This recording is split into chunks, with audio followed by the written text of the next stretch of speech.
Video എടുക്കണ്ടേ?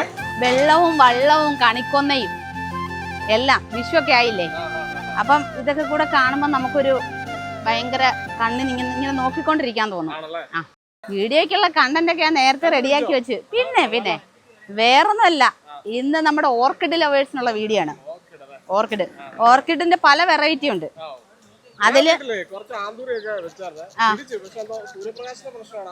നമ്മൾ ഇത് വളർത്തുമ്പോൾ കുറെ കാര്യങ്ങൾ പഠിച്ചിട്ട് വേണം നമ്മൾ ആന്തൂറിയം അല്ലെങ്കിൽ ഈ ഓർക്കിഡൊക്കെ ഇങ്ങനെ വളർത്തിയെടുക്കാനായിട്ട് കുറെ കാര്യങ്ങൾ പഠിക്കാനുണ്ട്.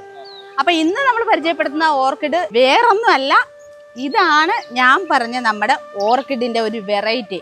പശ്ചിമഘട്ട മേഖലകളിൽ മാത്രം, കാരണം മലനിരകളിൽ മാത്രം സ്വാഭാവികമായി വളരുന്നത്. കാരണം സമുദ്രനിരപ്പിൽ നിന്ന് ഒരു 600 അല്ലെങ്കിൽ മുതൽ 2000 വരെ അടി ഉയരമുള്ള പ്രദേശങ്ങളിലെ നിത്യഹരിത വനങ്ങളിൽ വളരുന്ന, സ്വാഭാവികമായിട്ട് വളരുന്ന ഒരു ഓർക്കിഡാണിത്.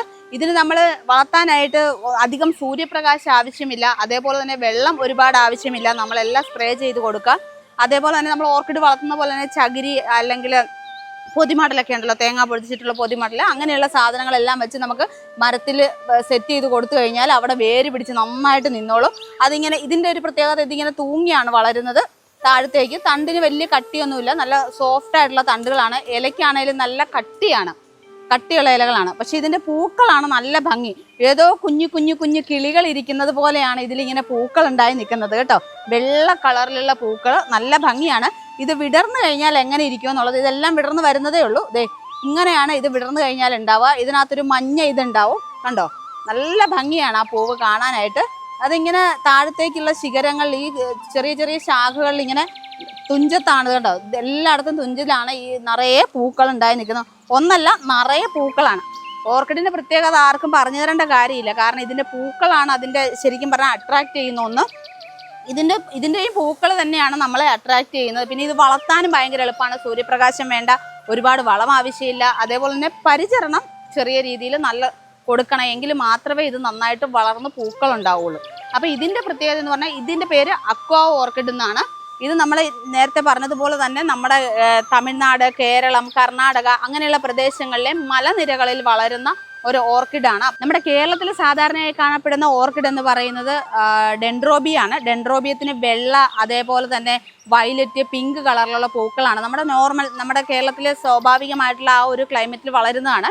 അതേപോലെ തന്നെ കാറ്റ്ലിയ, വാണ്ട, അങ്ങനെ ഒരുപാട് വെറൈറ്റി, ഓർക്കിഡിൻ്റെ ഒരുപാട് വെറൈറ്റികളുണ്ട്. പക്ഷെ ഇതൊക്കെ വളർത്തുന്നത് കൊണ്ട് തന്നെ ഈ ഓർക്കിഡിന്റെ പൂക്കളൊക്കെ നമ്മൾ ചില പെർഫ്യൂമുകളും എസൻഷ്യൽ ഓയിലുകളൊക്കെ ഉണ്ടാക്കാനായിട്ട് ഉപയോഗിക്കുന്നുണ്ട്. അതേപോലെ തന്നെ നമ്മുടെ വീട്ടിൽ നിൽക്കുന്നത് നല്ല ഭംഗിയാണ്, നമ്മുടെ വീടിന് ആകർഷണീയത നൽകുന്ന ഒന്നാണ്. പിന്നെ ഇതിൻ്റെ പല ഓർക്കിഡിൻ്റെയും പൂക്കളൊക്കെ നമ്മൾ ആഭരണങ്ങൾ ഉണ്ടാക്കുമ്പോഴും അതേപോലെ തന്നെ എന്തെങ്കിലും ഫ്രെയിമുകളൊക്കെ ഉണ്ടാക്കുമ്പോഴും ഉണങ്ങിയ പൂക്കൾ അതിലൊക്കെ ചെയ്യാറുണ്ട്. അതിൻ്റെ വിപണി ഇന്ന് ഭയങ്കര സജീവമാണ്. ഓർക്കിഡ് പ്രധാനമായിട്ടും നമ്മൾ വീട്ടിൽ വയ്ക്കുന്ന പല വെറൈറ്റി ഓർക്കിഡിൻ്റെ ലവേഴ്സ് നമ്മുടെ കേരളത്തിൽ ഒരുപാടുണ്ടല്ലേ, ആരാധകർ ഒരുപാടുള്ള ഒന്നാണ് നമ്മുടെ ഓർക്കിഡ് ചെടി. പക്ഷേ ഈ വെറൈറ്റി ഒരുപാട് ആൾക്കാർ കണ്ടിരിക്കാൻ സാധ്യതയില്ല. ഇത് അക്വാ ഓർക്കിഡ് എന്നാണ് ഇതിനെ പറയുന്നത്. അപ്പോൾ നമ്മൾ വെള്ളത്തിൽ വളരുന്ന ഓർക്കിഡ് വേറെയുണ്ട്, ചതുപ്പിലൊക്കെ വളരുന്നത്. അതല്ല, ഇത് നമ്മുടെ പശ്ചിമഘട്ട മലനിരകളിൽ കാണപ്പെടുന്ന, സമുദ്രനിരപ്പിൽ നിന്ന് ഇത്രയും അടി ഉയരത്തിൽ വളരുന്ന ഓർക്കിഡാണിത്. സ്വാഭാവികമായിട്ട് വനങ്ങളിലാണ് ഇത് കൂടുതലായിട്ട് വളരുന്നത്. അപ്പോൾ ഇതിൻ്റെ ശാസ്ത്രീയ നാമം ഡെൻഡ്രോബിയം അക്വ എന്നാണ്. അപ്പോൾ ഈ ഒരു ഓർക്കിഡ് നിങ്ങൾ കണ്ടിട്ടുണ്ടെന്നുണ്ടെങ്കിൽ താഴെ ഒന്ന് കമൻറ്റ് ചെയ്യുക. നോർമലി ഉള്ള ഓർക്കിഡുകൾ നമ്മൾ ഒരുപാട് വെറൈറ്റി കണ്ടിട്ടുണ്ടാവും, പക്ഷേ ഈ ഓർക്കിഡ് കണ്ടിട്ടുള്ളവരുണ്ടെങ്കിൽ ഒന്ന് താഴെ കമൻറ്റ് ചെയ്യുക. അടുത്ത വീഡിയോയിൽ നമുക്ക് വീണ്ടും കാണാം.